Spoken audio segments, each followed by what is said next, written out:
শিক্ষকতাকে কয়েকটি ক্যাটাগরিতে ভাগ করে ফেলতে পারি, আমি একজন পূর্ণাঙ্গ শিক্ষক হিসেবে নিজেকে প্রকাশ করতে পারবো। দেখুন, একটি শিক্ষকের মধ্যে কোন কোন জিনিসগুলো থাকা উচিত, সেই দিক থেকে তার শিক্ষাটাকে বিতরণ করতে হবে, তার জ্ঞানটাকে বিতরণ করতে হবে। তার মধ্যে একটি আছে teaching from the view of its objective. আপনি কি লক্ষ্যে শিক্ষার্থীকে শেখাচ্ছেন, কোন টপিকসটা পড়াচ্ছেন, এর অবজেক্টিভটা কি, সেদিক থেকে আপনার টিচিংটা হতে হবে। এরপর যদি এর কনসেপ্ট, আপনি যে টপিকসটা পড়াবেন বা আমি যে টপিকসটা পড়াচ্ছি, এই টপিকসের বেসিক কনসেপ্টটা, এটাতে আমি কি ধারণা লাভ করতে চাই, কি জ্ঞান অর্জন করে শিক্ষা গ্রহণ করতে চাই, সেটা একটি ক্যাটাগরি। আরেকটি ক্যাটাগরি হলো from the view of its level. কোন লেভেলে আপনি পড়াচ্ছেন, আপনি বিভিন্ন লেভেলে পড়াচ্ছেন, আপনি কি হাই স্কুলে, নাকি কিন্ডারগার্টেনে, নাকি কলেজে, নাকি ইউনিভার্সিটি। একটা লেভেল অনুযায়ী কিন্তু শিক্ষকতার একটা ধারা এবং একটা পর্যায় রয়েছে। Teaching from the view of its governance and administration. আপনি শিক্ষক মানে আপনি কিন্তু গভর্নর, আপনি শিক্ষক মানে আপনি একজন লিডার, আপনি শিক্ষক মানে আপনি একজন অ্যাডমিনিস্ট্রেটর, আপনি যে সোশ্যাল লিডার। তারপরে সেদিক থেকে শিক্ষকতার একটা পর্যায় রয়েছে যে শিক্ষক। তারপর শিক্ষক হচ্ছে তার অবজেক্টিভ নির্ধারণ করতে হবে, তার কনসেপচুয়ালাইজেশন করতে হবে এবং তার লেভেল অনুযায়ী শিক্ষকতার ধারাটাকে মানে ক্যাটাগরাইজ করতে হবে। আরেকটি হলো একজন লিডার হিসেবে, নেতা হিসেবে, একজন প্রশাসক হিসেবে এবং একজন গভর্নর পরিচালক হিসেবে শিক্ষককে তার নিজের অবস্থানটা তৈরি করতে। আরেকটি হলো teaching from the view of system. আমি কোন সিস্টেম পড়াই। আপনারা দেখবেন একজন মানুষ অনেক জানে, আমি অনেক জানি, আমি ভালো শিক্ষক নই। আপনি অনেক জানেন, আপনি ভালো শিক্ষক, কারণ আপনার সিস্টেমটাকে ছেলেমেয়েরা নিতে পারছে না।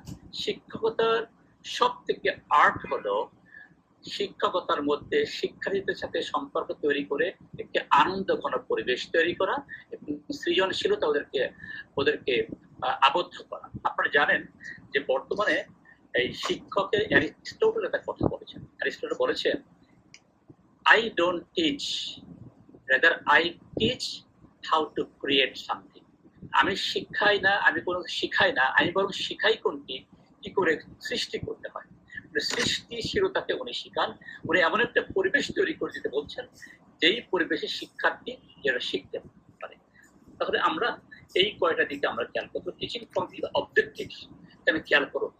আমাকে আপনাকে শিক্ষকতা পেশাটাকে যদি সত্যিকার অর্থে বাস্তবায়ন করতে হয়, আমাদের ভালো পেশাদার শিক্ষক হতে হয়, তাহলে আমার অবজেক্টিভ কি হতে হবে?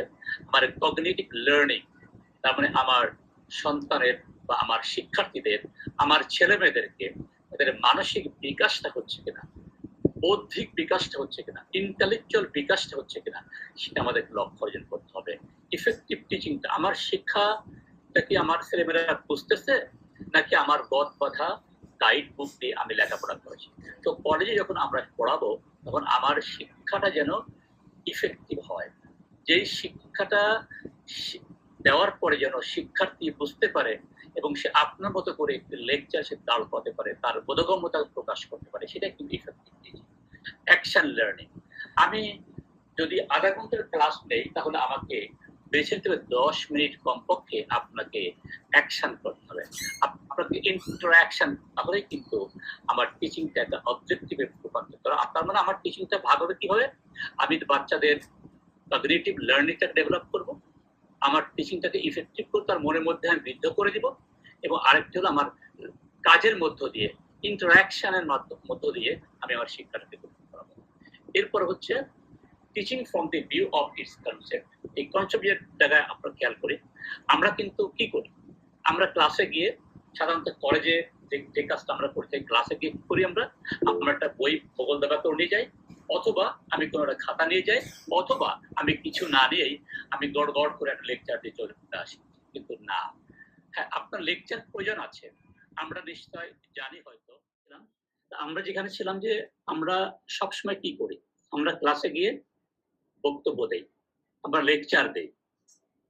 সাধারণত বলা হয় যে লেকচারার, মানে কলেজে ইউনিভার্সিটিতে লেকচার বেসড এডুকেশনটা বেশি, যার কারণে আমাদের ছেলেমেয়েরা ক্যারিয়ার লাইনে এসে মানে চরম বিপাকে পড়ে যায়, চরম বিপাকে পড়ে যায়। আপনার নিশ্চয় এর ভুক্তভোগী, আমরা ভুক্তভোগী।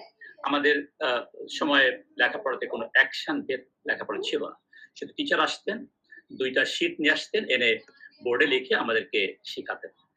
আমরাও কিন্তু এখনো সেই ধারা অনেকে রয়েছে। এই জন্য বেঞ্জামিন ফ্রাঙ্কলিন একটা কথা বলেছেন। উনি বলেছেন যে, "tell me and I forget." আমাকে বলো, আমি সেটা ভুলে যেতে পারি। Teach me and I can remember. আমাকে শেখাও।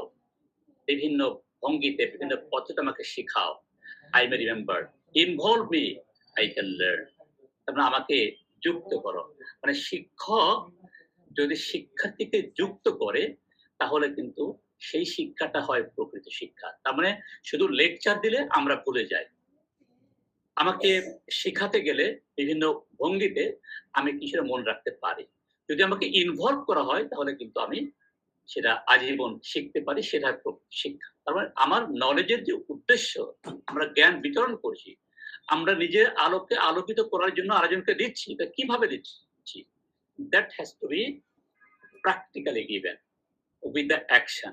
স্টুডেন্ট কি চাচ্ছে সেটা করতে। এইজন্য কনসেপচুয়াল যে টিচিংটা আছে, সেটা শুধু বলার মধ্যে থাকবে না, সেটা ডেমনস্ট্রেশন করতে হবে এবং সেখানে ওয়ার্ক আউট করতে হবে, ওয়ার্কিং করতে হবে। এরপর যদি আমরা বিভিন্ন লেভেল চিন্তা করি, লেভেলের অনেকগুলো জায়গা আছে এবং আন্ডারস্ট্যান্ডিং লেভেল। আমরা নিশ্চয়ই জানি, একটি গবেষণা এসেছে, শিশুরা সাধারণত শুধুমাত্র 10% লিসেনিং এ 10% শিখে। বাকি যে 90%, কেউ 12% বলেছেন, কেউ 12%, বাকি 88% এডুকেশন বা শিক্ষাটা আসে হচ্ছে তার দেখা এবং তার করার মধ্য দিয়ে। তার মানে অনুভূতিতে আপনি দিচ্ছি, আমরা একটা অর্গান কাজ করছে। আমার ইয়ারি ফোর্স, অডিটরি ফোর্স আমার একটা ফোর্স কাজ করতেছে। বাট হোয়াট অ্যাবাউট আইস? যে আমার যে ভিজুয়ালাইজেশন যেটা, ভিজুয়ালাইজ যে শিক্ষাটা, এটা কিন্তু আমি দেখতে পাই। আমরা খেয়াল করে দেখবো যে আমরা প্র্যাকটিক্যাল ল্যাবরেটরিতে কেন যাওয়া হয় সায়েন্স যারা পড়ে থাকে, কিন্তু আমরা নিশ্চয় জানি যে বর্তমানে একটা শিক্ষা আছে স্টেম লার্নিং। স্টেম মানে সায়েন্স, টেকনোলজি, ইঞ্জিনিয়ারিং, তারপরে আর্টস অ্যান্ড ম্যাথমেটিক্স। আগে ছিল STEM, এখন হচ্ছে STEAM। এটাকে আর্ট যুক্ত করা, মানে আর্টেরও কিন্তু একটি সায়েন্স রয়েছে। এই প্র্যাকটিক্যাল এক কথা হলো যে আমাদের প্র্যাকটিক্যালি চিন্তা করলে আমাদের থিঙ্কিং লেভেলটাকে বেশি জাগ্রত, এনলাইটেন করা যায়। এই জন্য আমাদের লেভেলটা আমাদের খেয়াল করতে হবে। এরপরে আসছে আমাদের teaching from the view of is governance administration. আগেই বলেছি, সেটা হলো যে আমাদের যেটা অটোক্রেটিক না হয়। আমরা নিশ্চয় জানি, এটা ব্যাপক আলোচনার প্রয়োজন।